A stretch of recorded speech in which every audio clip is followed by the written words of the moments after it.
O senhor comentando o episódio de guerra, tem também a situação em andamento do Oriente Médio.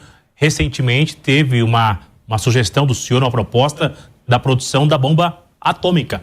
Mas nós assistimos também no Congresso uma fala do ministro José Múcio, ministro da Defesa, que às vezes falta até combustível.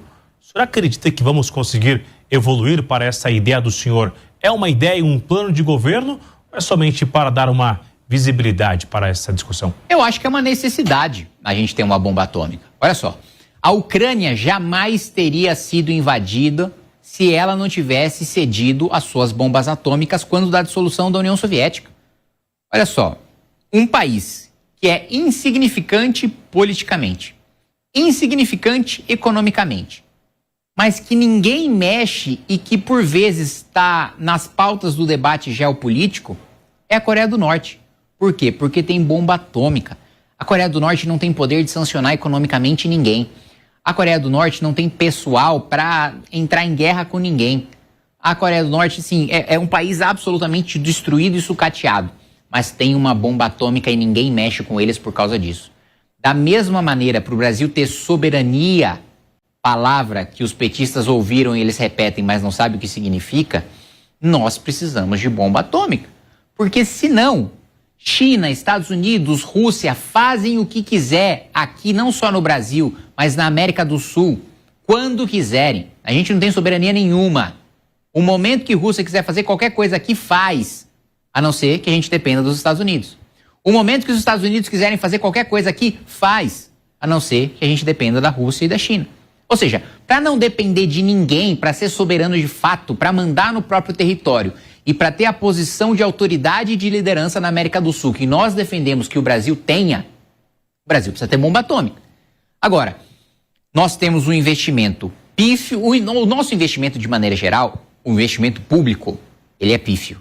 Ele é assim, infraestrutura, ele é pífio, saneamento básico, ele é pífio, na defesa, ele é pífio. E aqui eu acho importante a gente explicar para quem assiste a diferença entre gasto e investimento. O Brasil gasta muito dinheiro público, mas investe pouco dinheiro público, né? Ele tem muitos gastos. Gasto é aquilo que você paga do dia a dia, né? É como a conta de luz, a conta de água, né? O que você paga no seu dia a dia é gasto.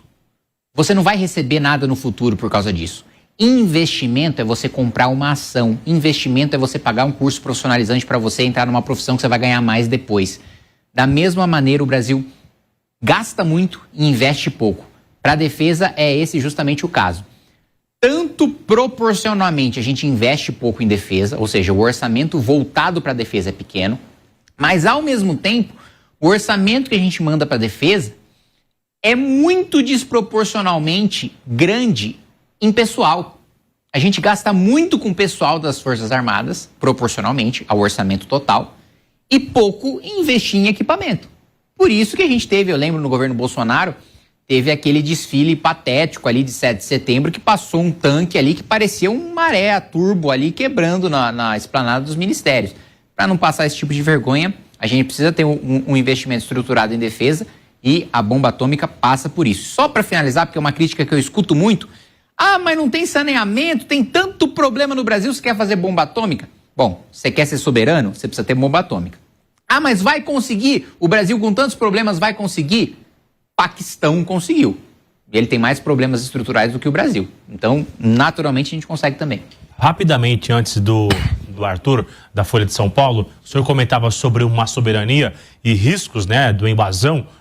Durante o final de semana, o governo Lula revogou o visto do assessor do governo americano e o ministro Alexandre de Moraes também não autorizou uma visita ao ex-presidente Jair Messias Bolsonaro. Estamos diante de um risco de uma intervenção do governo americano, seja durante as eleições ou a qualquer momento? Invasão eu não diria, né? Intervenção, como você colocou, pode ter. Como eu disse para você, o Brasil é um país que não tem soberania.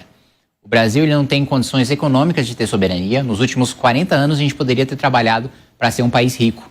E hoje as nossas decisões pesarem para os Estados Unidos. Porque hoje, vamos supor que o Brasil quer impor sanção econômica para os Estados Unidos.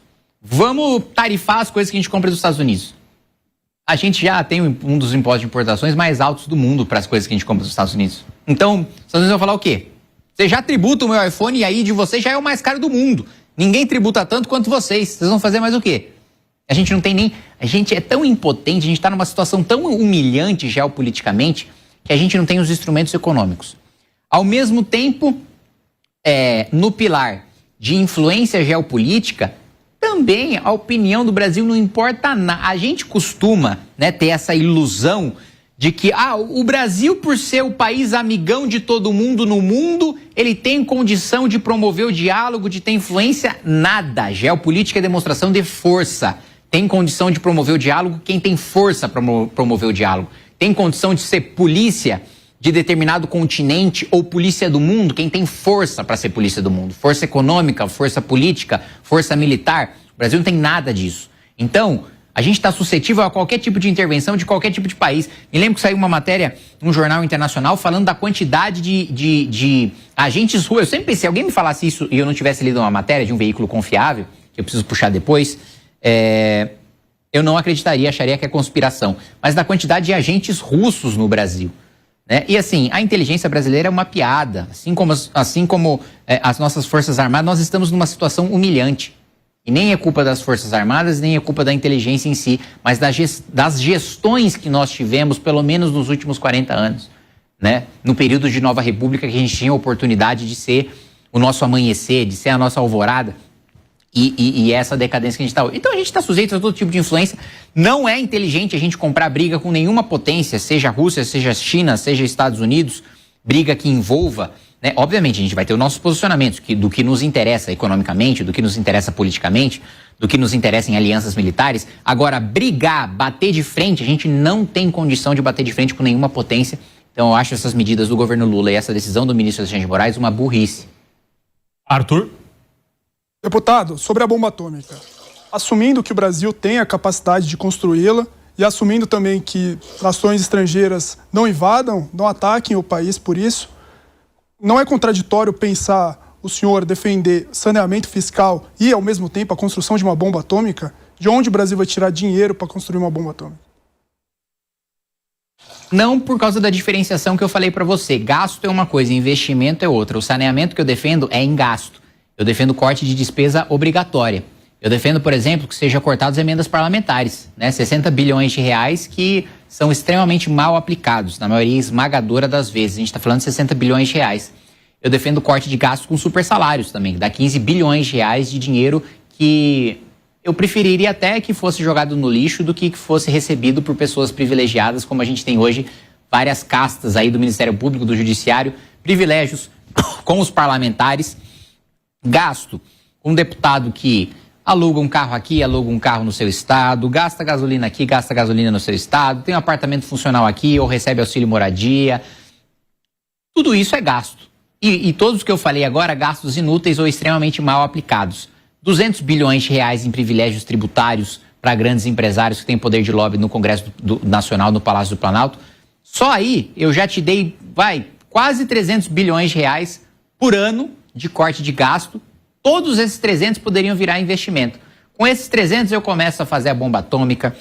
Se eu quiser, faço um presídio maior do que o Secote de El Salvador. De El Salvador cabe 40, a gente faz um de 80 mil aqui.